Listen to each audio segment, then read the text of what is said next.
देखिए, जहां तक बातचीत का सवाल है, मैं उसके पहले बोलूं, जो जनरल माथुर ने भी आपको बताया, वो 100% एक एक एक एम है जो शायद क्लियरली स्पेल्ड आउट नहीं है, परंतु वो अंदर से यही कोशिश की जा रही है वर्ल्ड ओवर इसको खत्म किया जाए। क्योंकि अब्राहम अकॉर्ड जो है उसको, उसके दो मेन अपोजर्स हैं, एक है ईरान और एक है पाकिस्तान। उसके अलावा कोई कंट्री नहीं था। यूए जो सऊदी अरेबिया था, was on the verge of signing Abraham accord. अगर 7 अक्टूबर 2023 में अटैक नहीं हुआ होता तो आज यूएई उसमें आ चुका होता। क्योंकि इस्लामिक कंट्रीज, जो गल्फ कंट्रीज में ये एक फीलिंग आती जा रही है कि एक दिन तेल खत्म हो जाएगा, हमें वर्ल्ड से इंटीग्रेट करना है, ना कि उनके साथ एक कट्टरपंथी दिखानी है।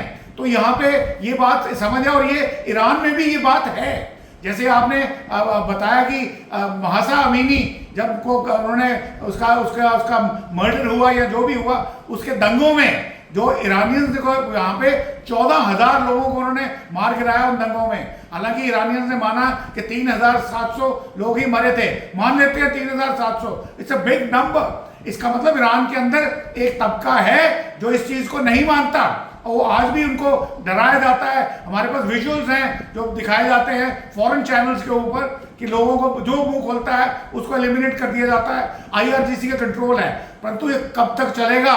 अभी जैसे मेरे साथी panellist, with due respect sir to you, आपने बोला बंदर डमरू में बजा रहा है। जब बंदर ही नहीं बचेगा तो डमरू कौन बजाएगा?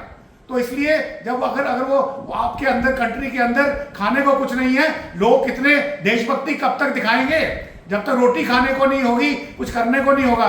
टोटल नाकाबंदी की जा चुकी है, उनको खाने को कुछ नहीं मिल रहा, कोई जहाज जा नहीं रहा, सिर्फ कुछ सामान स्मगल किया जा रहा है through Pakistan. Again 6 routes, land routes जो बलोचिस्तान के हैं, या एक ट्रांसशिपमेंट, मैं जैसे बोलता हूं टेरिटोरियल वाटर्स के अंदर, from Gwadar port to Chabahar port. तो ये सब चीजें दिखाती हैं ईरान कब तक रुकेगा। अब यहाँ पे जो बात चल रही है, जब भी जो ताबड़तोड़ खबर आती है कि कोई बातचीत नहीं होगी, वो आती है आईआरजीसी के माध्यम से। और पजेशिया की तरफ से ऐसा कोई बयान शायद मैंने एक ही बार सुना है, एंड दैट इज ऑल। एक बार उन्होंने बोला हाँ हम बात नहीं करेंगे, नहीं करेंगे, ये नहीं कि बात कर दी है। और ट्रंप की तरफ से मजबूरी है कि वो बार बार दुनिया को बताए कि बातचीत चल रही है।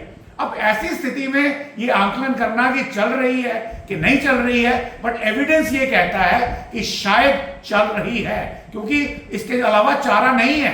अगर कोई ऐसा मजबूरी होता कि हम बातचीत बिल्कुल बंद कर रहे हैं, तो ईरान खुल के अटैक करता। जैसे उन्होंने बोला कि भाई अटैक कर दिया 3 देशों के ऊपर, so what's a big deal?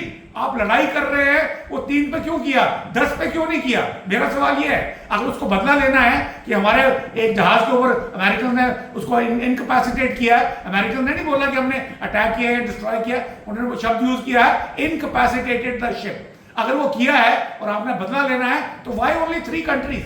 ज्यादा क्यों नहीं? और उसको आपको ये भी पता है कि जब वो करते हैं, बंदरबाज के ऊपर अटैक हुए हैं, ईरानियन दूसरे शहरों पे अटैक हुए हैं, ये पिछले 4-5 दिन से हुए हैं। तो ऐसी स्थिति में ये जो आईआरजीसी वाला एलिमेंट है, वो जो ब्रैड कूपर है, जो सेंटकॉम के हेड हैं, उनको बिजी रख रहा है। तो ये आपस में छुटपुट कभी सेल्फ डिफेंस, कभी डोमेस्टिक कंस्टिट्यूंसी करते रहेंगे। परंतु मैं आपको यकीन के साथ कह सकता हूं, एविडेंस बताता है कि बातचीत बंद नहीं हुई है। अगर बातचीत बंद होगी तो ये ईरान के लिए बहुत घातक होगी। अगर मान लो आइडियोलॉजी यहाँ खत्म होती भी है, कहीं और भी जाती है, that is a secondary issue. परंतु ये वाला जो है, मुझे लगता है आज की डेट में Iran is on the verge of collapse. पहले भी आंकलन में 2 महीने का टाइम दिया था। जो आज के आंकड़े आए हैं कि एक जो डॉलर है उसकी कीमत 17 लाख रियाल्स है, जबकि पहले 32,000 थी। 32,000 से 17 लाख। और कोई भी कंट्री के अंदर कोई इनपुट बाहर से कोई आ नहीं। खाने पीने का सामान ईरान में कहां से आएगा? ईरान कितनी खेती करता है? It is all imported. अब वो कुछ नहीं आ रहा, तो कितनी देर रुकोगे आप? रोटी भी खाने को चाहिए ना। बंदर कितना नाचेगा बिना खाने के? वो कितनी नेशनलिज्म दिखाएंगे? तो वी विल सी दैट। तो दैट इज द पॉइंट। तो मेरे ख्याल में शायद बातचीत जो है बैक चैनल में चल रही है। Please like and subscribe.